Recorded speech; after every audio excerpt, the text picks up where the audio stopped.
Salut et une fois de plus, bienvenue sur École Très Facile. Comme toujours, c'est un plaisir de vous retrouver pour parler d'algèbre linéaire. Alors dans cette vidéo, étant sur l'algèbre linéaire, nous allons continuer avec la notion récemment abordée, la notion d'espace vectoriel et de sous-espace vectoriel, ça va de soi. Dans cette vidéo, on verra un autre aspect sur les aspects vectoriels. Nous avons eu à définir ce que c'est qu'un espace vectoriel. Nous avons eu à caractériser. Nous avons vu comment déterminer la base d'un espace vectoriel et sa dimension. Et dans cette vidéo, pour le souci de davantage comprendre ce que c'est qu'un espace vectoriel, on va définir la notion de famille génératrice. Pour une famille de vecteurs donnés, comment démontrer ou alors comment savoir, se rassurer si cette famille sera génératrice. Alors très vite, tentons de justifier ce titre. Nous rappelons qu'un espace vectoriel, nous ne cessons de le dire, est un ensemble d'une infinité de vecteurs. Alors il est incapable pour nous de lister de façon exhaustive tous les éléments de mon espace vectoriel. On ne dira pas mon espace vectoriel contient du vecteur tel, du vecteur tel, du vecteur tel, c'est que même demain on serait toujours en train de lister. C'est la raison pour laquelle, pour pouvoir définir tous les éléments d'un coup d'un espace vectoriel, on va donc définir une base, une famille qui va générer cet espace vectoriel. Donc, c'est-à-dire, pour pouvoir déterminer les éléments d'un espace vectoriel, il ne suffira pas de dire mon espace vectoriel est constitué de tel vecteur, tel vecteur, tel vecteur, mais on dira plutôt que mon espace vectoriel est créé à partir de ces vecteurs. C'est la raison pour laquelle on va parler de famille génératrice.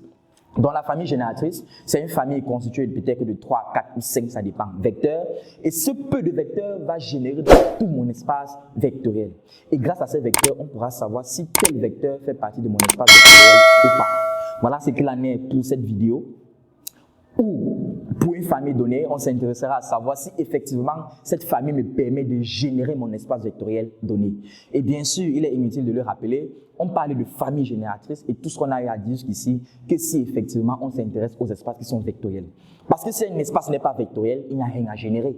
Il n'y a pas de base. Bon, c'est vrai qu'il y a une génération, mais cette génération ne sera pas telle que présentée ici. Alors sans plus tarder, avant qu'on ne s'égare, on se retrouve après le générique pour commencer. Salut très chers abonnés d'École Très Facile.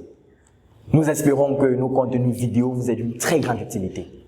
Alors nous avons eu connaissance de vos multiples requêtes. Nombreux sont ceux d'entre vous qui nous ont contactés pour un soutien scolaire particulier. À cet effet, nous avons créé des groupes WhatsApp VIP où vous pourrez accéder à l'intégralité de nos vidéos, où vous pourrez interchanger avec nos enseignants. Alors pour cela, il vous suffira de payer un abonnement mensuel à une hauteur de 2000 francs par matière.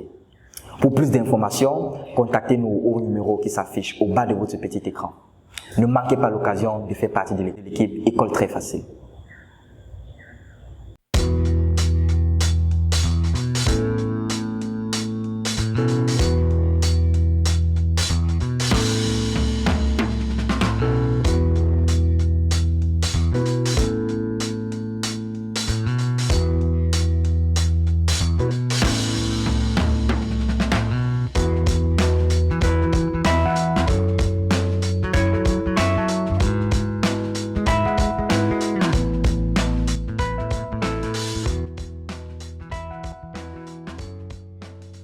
Alors, pour notre cas d'espèce, on va prendre un cas particulier. C'est-à-dire, on va considérer un vecteur U, il faut vraiment qu'on le fasse pour mieux comprendre, de coordonnées x1, y1, z1. Bien sûr, ça ne veut pas dire qu'on va toujours se comporter avec les vecteurs de 3 composantes, mais on prend ce cas afin que peu importe le cas que vous rencontrez, vous saurez le retranscrire.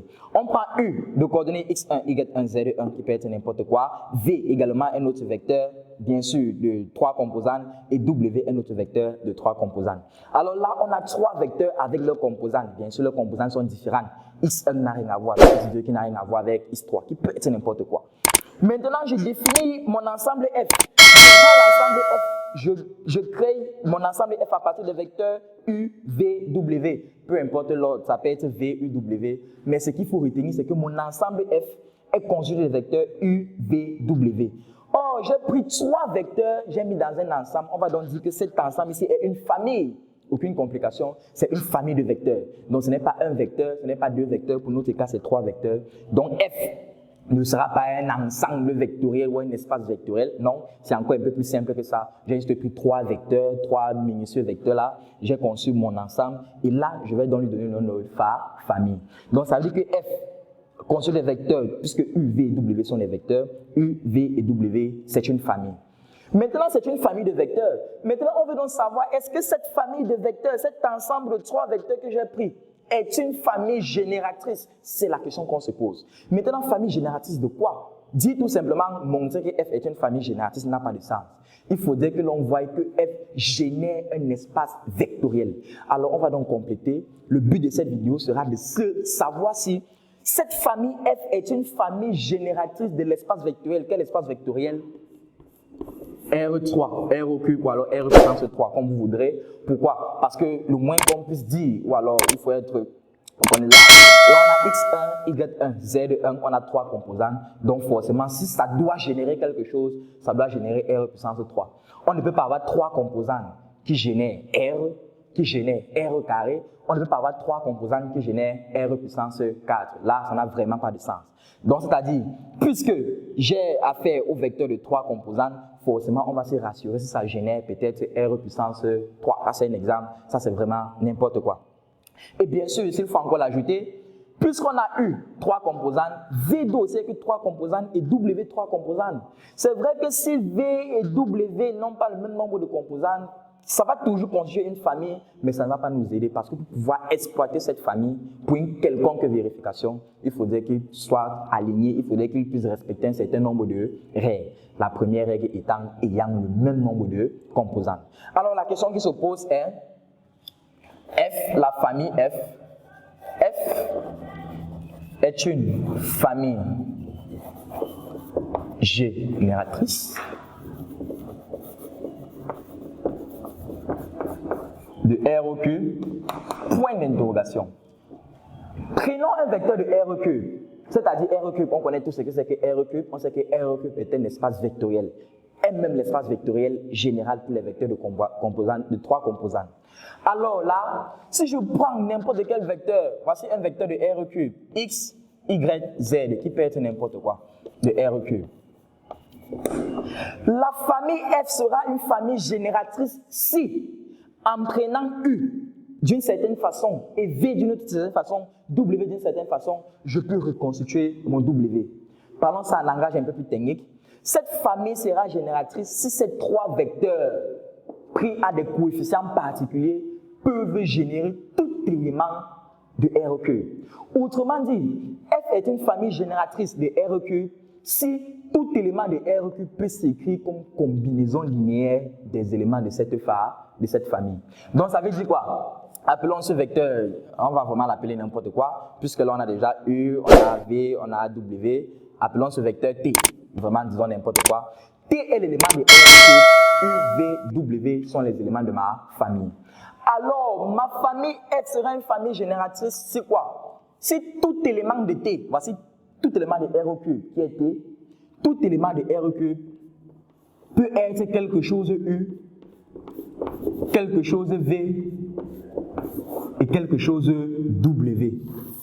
Voilà la condition pour qu'effectivement U, V, W soit une famille génératrice. On se rend bien compte que U seul ne génère pas, V seul ne génère pas, W seul ne génère pas, mais lorsqu'on prend U, V et W et qu'on prend certains coefficients, certaines valeurs, on peut générer un élément de T.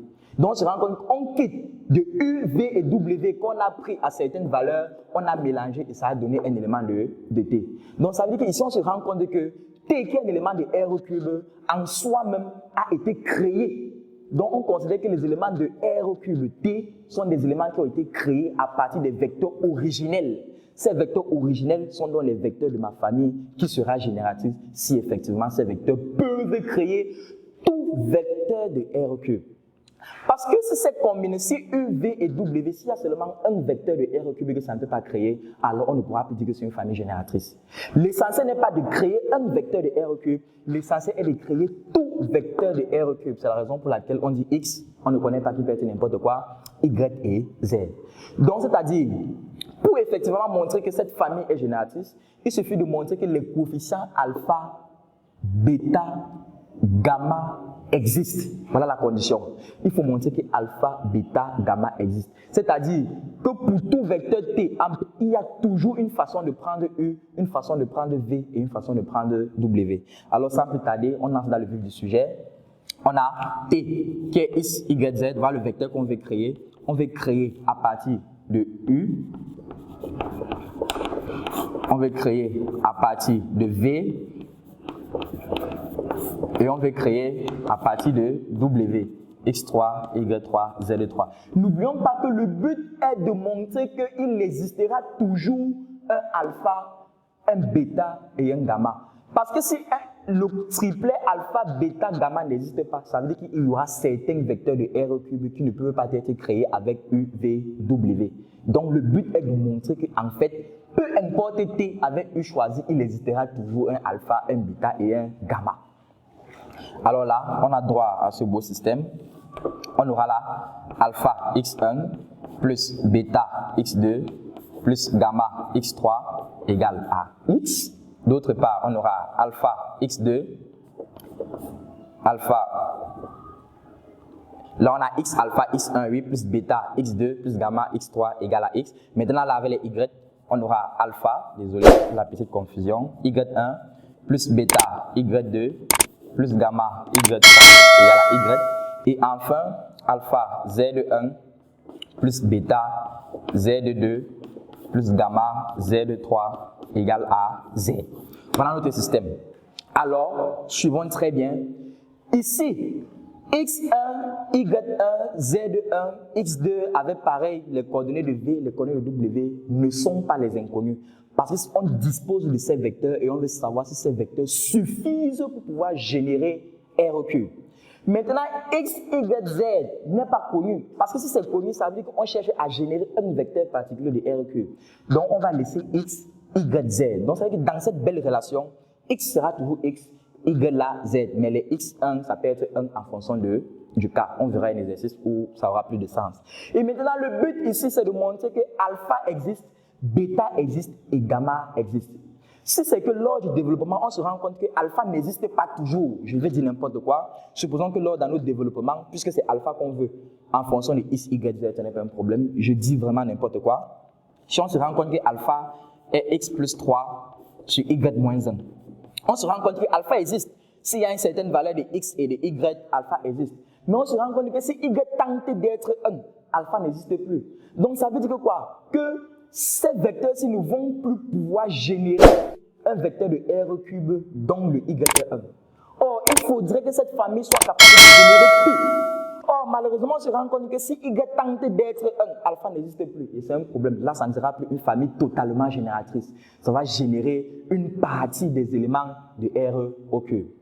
Alors là, à partir de là, on ne pourra plus véritablement continuer parce que ça dépendra de x1, x2, x3. On peut faire se limiter là et dire qu'à partir de là, il faut chercher à déterminer alpha, même s'il y a x, y, z, c'est même le but, bêta à part, x, y, z et gamma à part en fonction de x, y, z et montrer que peu importe x, y, z qu'on a, alpha va toujours exister, bêta va toujours exister et gamma va toujours exister. Alors on aura la preuve que peu importe x, y, z, peu importe l'élément de t, alors il y aura toujours des coefficients à partir de cette famille qui va pouvoir le générer. Voilà ce qu'il en est. Donc très vite, on fait un petit récapitulatif pour vous montrer la méthode. Si on veut montrer qu'une famille de vecteurs, quand on parle de famille, c'est une famille de vecteurs, est génératrice d'un espace vectoriel, il faut montrer que tout élément de cette famille à générer peut s'écrire comme combinaison linéaire des éléments de ma famille. Et le but, il sera question pour nous de montrer que ces éléments alpha, bêta, gamma à prendre existent toujours, peu importe l'élément de R³ à générer.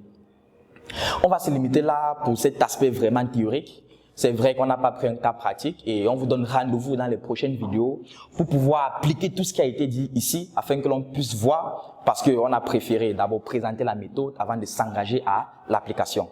Si vous avez aimé la vidéo, si vous avez véritablement aimé comment on s'y prend pour montrer qu'une famille donnée est une famille génératrice d'un espace vectoriel, n'oubliez pas d'être fidèle à notre chaîne, de liker, de partager, d'actionner la cloche de notification afin d'être averti à la sortie des prochaines vidéos qui tenteront de matérialiser tout ce qui a été dit jusqu'ici. Alors, retrouvons-nous dans les prochaines vidéos, toujours pour parler d'algèbre linéaire, d'espaces vectoriels, parce que nous sommes depuis dans les espaces vectoriels, cette fois dans l'application de la vérification de l'aspect génératif d'une famille. Est-ce qu'une famille donnée est-elle génératrice? Toute famille est-elle génératrice? On verra dans les applications.